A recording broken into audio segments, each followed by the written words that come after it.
what was the film session like on Sunday following that Duke game? Jeff Collins was talking about it a little bit yesterday, but from your vantage point, what was that session like? What were some of the main themes that were brought up? Well, obviously in the first half we were just dominating, and then the second half it kind of went off the rails a little bit. But as a defense, we talked. I think it's more of an internally thing, like with communication. But I have full faith in us. It's just little communication things we have to figure out, but we're working on that now, and we're better than then. Yeah. Do you feel that there's anything different from those first 3 games communication-wise compared to maybe last two games that kind of changed and you're trying to get back on track? Do you feel like there was any sort of difference between the first 3 and the last 2? Yeah. Like I said, with communication again, when we get our first game, our communication, we was playing fast, talking, the whole defense on the same page, and we showed we dominated. And the last couple games that we had, it was just we had little faults here and there, but nothing now. We working on it and we got it fixed. Kevin, Coach Brown and Coach Collins were in here yesterday talking about how to sort of improve, how to sort of teach the guys on defense that, the opponent's going to make some good plays in a football game. It's just going to happen. 100%. But the challenge is not to let that play snowball into 2 good plays, 3 good plays. You know what I mean? Yeah. So that's a sort of a mental skill. So how do you practice that before, game time? Yeah, so that's hard to practice. It's more of a mentality thing, I feel like. I think when they make a good play like that, you have to have short-term memory on to the next play. Like you just said, they're going to make good plays. So the most important part, learn from that play when you get back on the sideline. But when you end the game, you just got short-term memory, play that next play, make sure there's a snowball effect. Matt called that frustration yesterday. He says he can see frustration in you guys when a couple of bang plays happen. And because there is a history of it kind of snowballing, like you said, going off the rails, that sometimes might affect you guys psychologically when you're on the field, if you will. Is that so? And if a team hits a couple of 10, 15, 20-yard plays, and it feels like it has at times in the past, is that difficult to battle internally?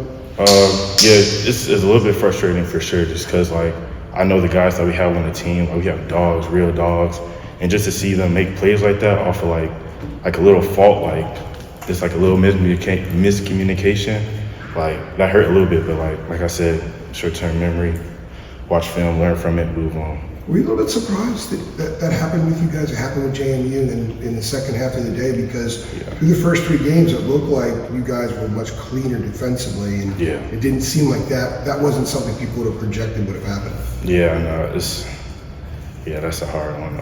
It's just, I don't know. I don't know how to answer that one.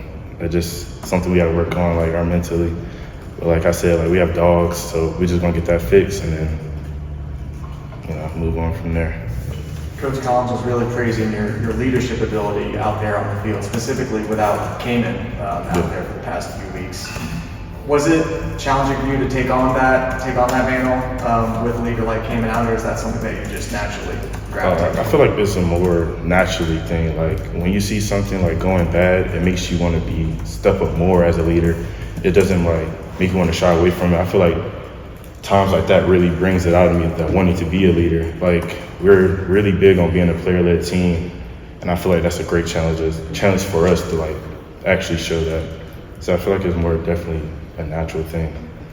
How has the morale been at practice this week after 2 losses? It was definitely a tough loss, but like I said, everything, something bad that happens, something good has to come from it. So we just learned from those 2 games and we moved on. Our morale in practice was very upbeat. But we're a brotherhood. We got to stick together and move on, learn from each other. We play for each other for sure. Pitt runs it well. They throw it well. You got a young quarterback you guys haven't seen before. What is the key to stopping them? You got to stop that run, or you got to get after the quarterback. If there's a 1A and a 1B, what would 1A be? For defensive line, definitely our run game and gap discipline. I know they got a really shifty running back, but like I said, we have 12 D linemen rolling in, so like way as a D lineman. I know how to play. There should be no drop-offs. So stopping the run is our biggest thing right now. When you're facing a quarterback that can sling it like Yeah. Holstein, how important is it for you guys to get conventional pass rusher pressure against So him? it's very important. We got to keep that pocket sound, like always, get after him. I know he doesn't feel comfortable when he's in like a sound pocket, so we're going to definitely get that handled.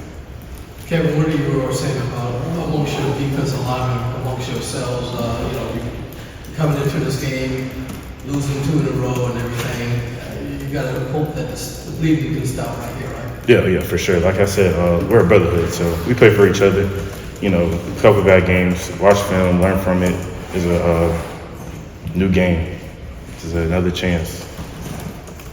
I want to ask, just as it relates to the, film review sessions, I know that Jeff Collins has shared with us that, he does the green dot, red dot, all that, and he'll even put up some red dots of himself, like a play call that maybe he's kind of hard on himself about. Yeah. What does it mean when just your defensive coordinator is taking that? It means a lot. For a person to admit their fault, it means a lot. And that's why I have so much respect for Jeff Collins and Ted Monken, because he does the same thing. So there's a lot of respect there for sure. I love playing for both of them.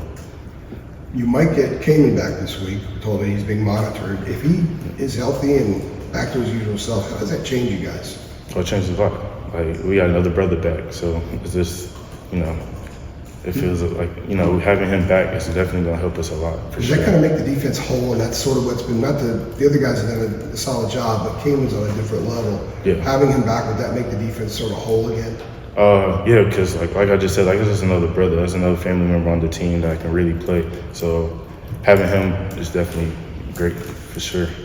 I understand that he's still been a vocal presence, just leaning from the sidelines. Yeah.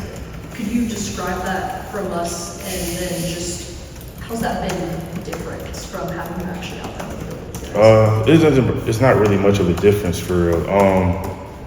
Just because we want to play for him more, because he tells us he can't be out there, but he's there for us mentally. So it means a lot. It means a lot more for sure, just to play for him, knowing that he can't be out there. Getting back to what you said about that snowball effect, do you feel like the mental side of any sport, but particularly football that's so visible, do you feel like the mental side of the sport is sometimes underrated by people who have never put pads and a helmet on, that you're not out there? Yeah, for sure. It's just like I said, if you let the last play affect you, like me, we got 600 pounds coming at you next play. So you have to have short-term memory, or you're gonna get gored for sure. That's what Ted always say. So you gotta stay focused. You gotta stay locked in. Gord, that's a good one. How do you think you're playing this year? Your last go. Adam, go ahead. You just got in. I don't know. He deferred? I've been hogging it already. Your first and second half. You gotta get your Adam Smith thing. When you talk about brotherhood type stuff, Yeah. these last 2 weeks, what have the conversations looked like for you guys, just as players? Coming out of the JMU game, as bad as that was, and then obviously you're in great position at Duke, and it sort of falls apart. What have you all been talking about just amongst yourselves? In the brotherhood, there's a lot of love, but also has to be a lot of toughness. So we point each other out when we notice something that's going bad, or knowing that they're not playing to our standard. So there's a lot of toughness, but it's all out of love.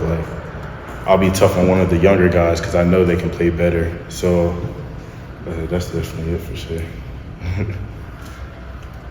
AJ, thank you. Yeah. You guys good with Got that? any more, Adam? I have another one, yeah. Go ahead. All right, we'll do one more of that. Some people are saying, same old UNC defense. The 70 points against JMU, how the second half went. Do you think this is going to turn out differently as opposed to some of the years past where it's gone wrong and it's kept going wrong? And what would give you that confidence? Because I'm assuming you do obviously think it'll be different. What gives you that confidence or that belief? I got to go back to the brotherhood. From the outside, I can see how people see it, but from the inside, just seeing how hard these guys work and how hard that we are getting better, how hard we're pushing each other, I see changing a lot different. All right. Thanks, KJ.